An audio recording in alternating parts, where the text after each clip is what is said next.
Hello everyone, welcome back. तो देखो, आज के लेक्चर में हम बात करने वाले हैं expression for energy and frequency for a transition in hydrogen atom. Hydrogen atom में कोई भी जो ट्रांजिशन हो रही है उसके लिए एनर्जी की क्या वैल्यू होती है एंड फ्रिक्वेंसी की वैल्यू कैसे निकालते हैं, वो एक्सप्रेशंस हम इस लेक्चर में करने वाले हैं। ठीक है, तो न्यूमेरिकल्स आ जाते हैं इन फॉर्मूलाज पे, दीज आर इम्पॉर्टेंट। ठीक है, तो कुछ एक बेसिक चीज़ें हैं जो अभी तक आपको पता चल चुकी होगी। पहली बात ये है कि जब भी इलेक्ट्रॉन एब्जॉर्ब करता है एनर्जी तो वो जंप करता है from its lower energy level to higher energy level. ठीक है, जिस लेवल पे वो पहले है वहाँ पर क्या करता है, एनर्जी एब्जॉर्ब करेगा एंड एक्साइट हो जाएगा to the higher energy level. Okay, then आता है डी एक्साइटेशन की बात, कि जब इलेक्ट्रॉन मूव करता है down from the higher energy level to the lower energy level तो एनर्जी इमिट होती है in the form of radiation. ये बात हम पिछले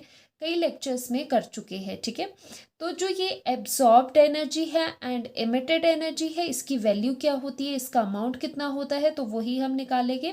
so the amount of energy absorbed या इमिटेड, ठीक है, तो वो कितना होता है, that is given by delta E, क्योंकि वो चेंज होगा और वो किसका चेंज होगा, एनर्जी लेवल के बीच का गैप होगा। ठीक है, उनका डिफरेंस होगा। तो यहाँ पर हम करते हैं energy of the final level या ऑर्बिट जो कि एक ट्रांजिशन में इन्वॉल्व है एंड माइनस इनिशियल एनर्जी का क्या आ जाएगा, इनिशियल एनर्जी का, इनिशियल लेवल का एनर्जी। ठीक है, तो ये डेल्टा ई है, इतना अमाउंट ऑफ एनर्जी एब्जॉर्ब होगा या फिर इमिट होगी इतने अमाउंट ऑफ एनर्जी। ठीक है, अब इसका प्रॉपर आपको एक्सप्रेशन चाहिए और हम हाइड्रोजन एटम की बात कर रहे हैं तो हम लिखेंगे फॉर हाइड्रोजन एटम क्या होता है, for hydrogen atom Z value equals to 1 because atomic number की वैल्यू आ जाती है 1। ओके, देन आता है एनर्जी की वैल्यू। वी नो दैट पिछले लेक्चर्स में भी हमने करा है कि एनर्जी की वैल्यू कितनी आई थी, वहाँ पर energy of the nth level is equals to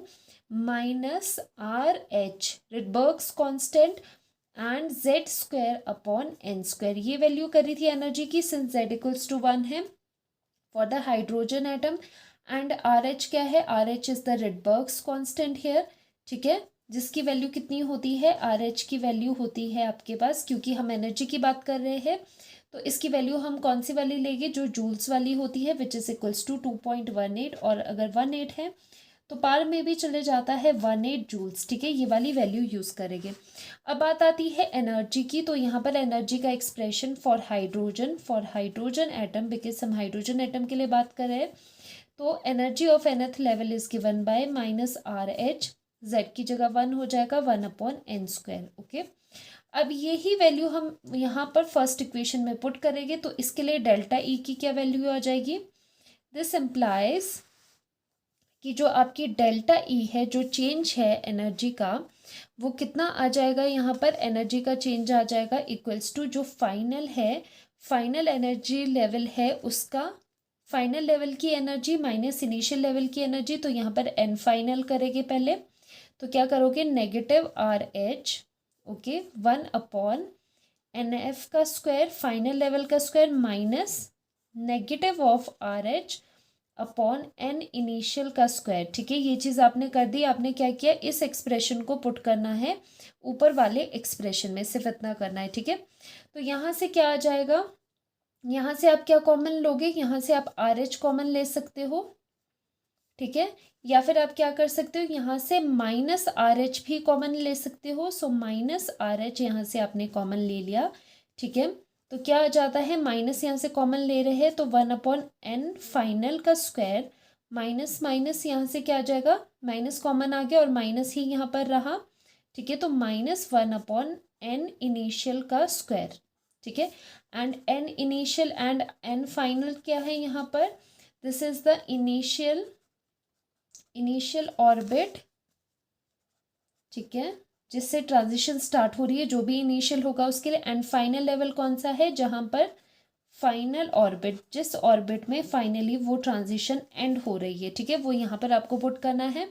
अब आर एच की वैल्यू यहाँ पर पुट कर दो तो डेल्टा ई की क्या वैल्यू आ जाती है, delta E energy equals to negative of 2.18 into 10⁻⁻18 into, और साथ में क्या हो जाएगा, 1 अपॉन एन एफ का स्क्वायर -1/n इनिशियल का स्क्वायर, इनिशियल लेवल का स्क्वायर।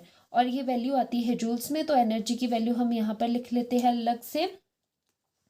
तो एनर्जी गैप या फिर एनर्जी एब्जॉर्ब्ड और इमिटेड ड्यूरिंग अ ट्रांजिशन कितनी आ जाती है, -2.18 इंटू 10⁻⁻18 1/n फाइनल का स्क्वायर -1/n इनिशियल का स्क्वायर। ठीक है, तो ये वैल्यू क्या आ जाती है, ये वैल्यू एनर्जी की वैल्यू आ गई यहाँ पर। ये आपका एक फॉर्मूला बन गया, दिस इज इम्पॉर्टेंट। ठीक है, इस पे बेस्ड क्या हो जाते हैं, न्यूमेरिकल आते हैं आपके पास। ओके, देन आती है बात फ्रिक्वेंसी की, भी बात करते हैं यहाँ पर कि आप फ्रिक्वेंसी की वैल्यू कैसे निकाल सकते हो।